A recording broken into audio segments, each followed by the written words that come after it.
to our channel Guidance for Learning. இன்னைக்கு நம்ம வீடியோல 7th ஸ்டாண்டர்ட் தமிழ் டேம் 1 இயல் 2 தமிழரின் கப்பற்கலை இந்த லெசனோட புக் பேக் ஆன்சர்ஸ் பத்தி தான் பார்க்க போறோம். சரியான விடையை தேர்ந்தெடுத்து எழுதுக.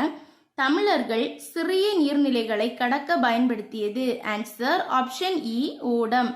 தொல்காப்பியம் கடற்பயணத்தை டேஸ் வழக்கமென்று கூறுகிறது. ஆன்சர் ஆப்ஷன் இ முன்னீர். கப்பலை உரிய திசையில் திருப்புவதற்கு பயன்படும் கருவி. ஆன்சர் ஆப்ஷன் ஆ சுக்கான். தென் கோடிட்ட இடத்தை நிரப்புக. ஃபர்ஸ்ட் ஒன், காற்றின் உதவியால் செலுத்தப்படுபவை டேஸ் கப்பல்கள் எனப்படும். ஆன்சர் பாய்மரம். தென் கப்பல் ஓரிடத்தில் நிலையாக நிற்க உதவுவது. ஆன்சர் நங்கூரம். தென் உயரமான கோபுரத்தின் உச்சியில் ஒளி வீசும் விளக்கினை கொண்ட அமைப்பு டேஸ் ஆகும். ஆன்சர் கலங்கரை விளக்கம். தென் பொறுத்துக. ஆன்சர் நோட் பண்ணிக்கோங்க. 4, 1, 2, 3. தென் குருவினா. ஃபர்ஸ்ட் ஒன், தோணி எனும் சொல்லின் பேர் காரணத்தை கூறுக. ஆன்சர் பேஜ் நம்பர் 31 எடுங்க.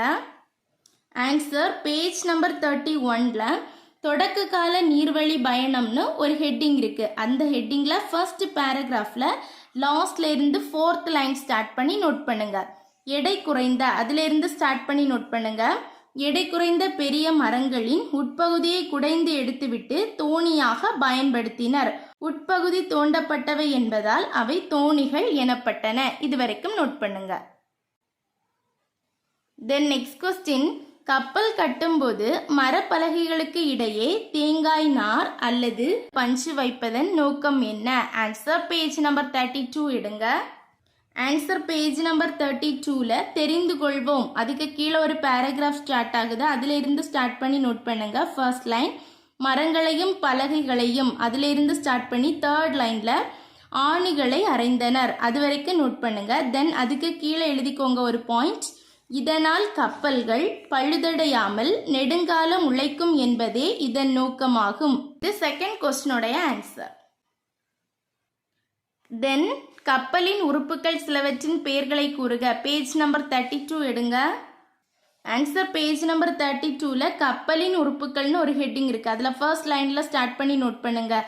எரா, பருமல், வங்கு. அதுல இருந்து செகண்ட் லைன்ல கப்பலின் உறுப்புகள் சிலவாகும். இது வரைக்கும் நோட் பண்ணுங்க. தென் சிறுவினா, சிறிய நீர்நிலைகளையும் கப்பல்களையும் கடக்க தமிழர்கள் பயன்படுத்திய ஊர்திகளின் பெயர்களை எழுதுக. பேஜ் நம்பர் 31 எடுங்க.